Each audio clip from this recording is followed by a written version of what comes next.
I think Aporio Ivankov, the queen of Kamabaka Queendom, the leader of the G Army of the Revolutionary Army, and a founding member of the Revolutionary Army, could actually be the director of Cypherpole Aegis Zero and a Holy Knight. Here's why. In a recent video, I made a bunch of comparisons between IMU and Ivankov. I think a lot of people thought that I actually meant that Ivankov was IMU, but that wasn't the case. So there are a lot of things they have in common, but one curious thing is this tattoo that's on Ivankov's chest. Now, the tattoo looks similar to the Depths Covenant seal that is on IMU's cape and what IMU gives out to Holy Knights to make them full Holy Knights. And what's so weird about Ivankov having a Jolly Roger on his chest at all is that he's not a pirate. What is this Jolly Roger of or for? Because it doesn't represent anything. We don't see it anywhere. It's not on Kamabaka Queendom. It's not on anyone else. It's not anywhere. It's just on his chest. And what's so curious about this is that, quite oddly, from the time that he is 15 all the way up to where he is 41, he is always covering his chest with some sort of decorative shirt or uniform. Even when the Revolutionary Army is formed at age 31, he's wearing this army getup, but you still don't see his chest. What is so curious about him as well is that there is so much missing time between where he leaves Kuma and Jenny and then when he comes back for them with Dragon later on in their lives. So we don't know much of what has happened with him during that time. But going back to the Jolly Roger for a second, the hormone fruit has the ability to change pigmentation, as said by Ivankov.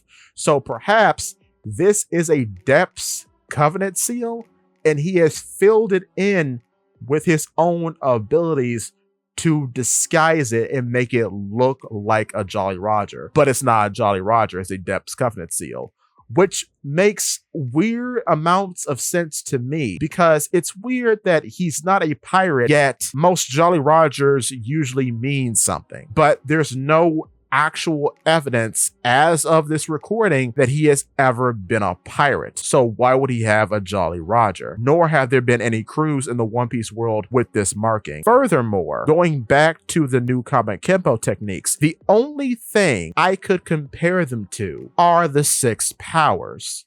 And that makes me think that he could be the true director of CP Aegis Zero, because there's no actual director right now as far as we know. Lucci's not the director, Guernica's not the director, and Stussy wasn't the director. So there has to be a director of CP0 like there was for CP9. And of course, Spandam was the director for CP9. What's funny about him possibly being the director of Cypherpole Aegis Zero is that the upper echelon of Cypherpole Aegis Zero always wears a mask. Ivankov is always wearing a mask because his makeup is so thick that it's like a mask on his face. And also, oddly, we know that CP Aegis Zero uses makeup offensively because Stussy has Sea Stone Prism lipstick that she uses on Rob Lucci during their fight. So the best mask that one could wear is one that doesn't look like a mask at all.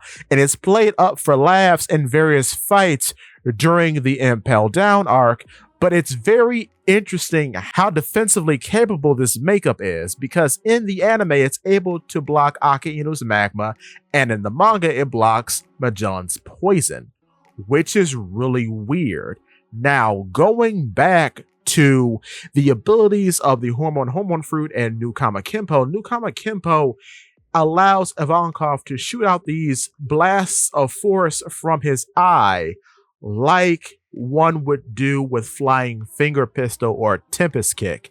And it seems like just a more developed version of those techniques because it's performed with no effort at all, which oddly makes him more capable than Rob Lucci, in my opinion, because he's performing a technique that's comparable to Six King Gun by just using his eyelids.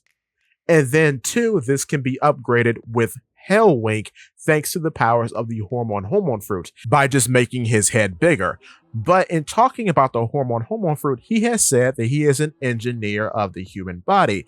Therefore, presumably, all the other techniques performed by the CP9 that aren't flying compression blasts of some sort can easily be performed by Ivankov using the hormone fruit.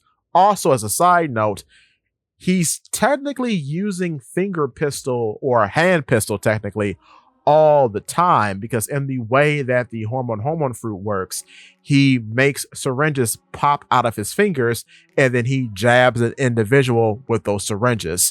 So that's a point.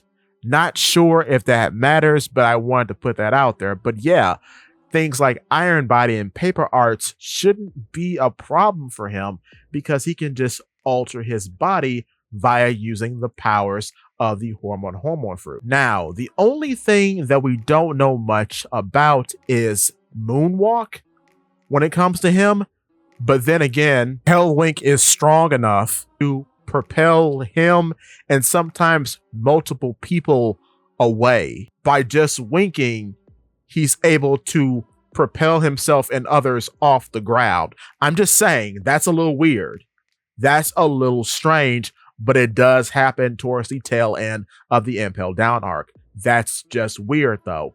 But from all of what I'm saying here, he could be considered more talented and more dangerous than Rob Lucci because we never see him actually pressed in a situation. It always seems like when he's on the back foot, he's playing it up for laughs. He's never in actual danger.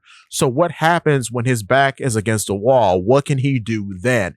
It really makes you think about his capabilities, which is why I think he's deep undercover and he's actually the director of CP-0. And in being the director, he most likely is a Holy Knight. Now, what is weird about the Holy Knights and him is that they all have last names, okay? So, Ivankov's full name is Emporio Ivankov. What does Emporio mean? Where does that name come from? And it's weird how regal it sounds because it sounds like the English word emperor, Emporio, emperor.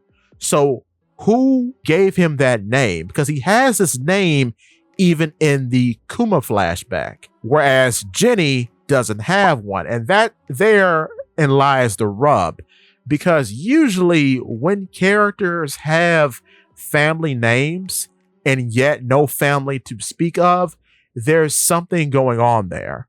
So that's why I could believe that the Emporio family could be a celestial dragon family, and he is the director of the CP-0, but is also a Holy Knight.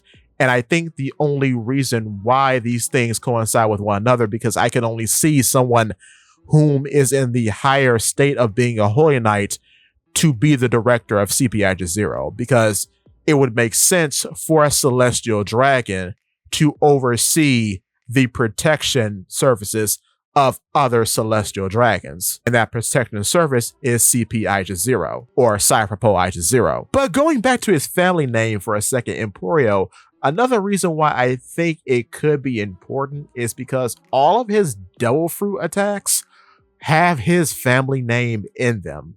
So like Emporio Energy Hormone or Emporio Healing Hormone, right? And that's really weird because I don't think we've ever seen anybody else in the series put their family name in the name of their attacks. That could mean nothing at all, but it's really strange that emphasis is being put on this family name, of which, as of this recording, we know nothing about. And didn't seem to be important, but now in hindsight actually might be. So bringing things all together, I do think Ivankov, like I've said multiple times at this point, I do think he's evil. And I do think if any other big organization were to fall in the One Piece series before we reach end of series, it would be the Revolutionary Army.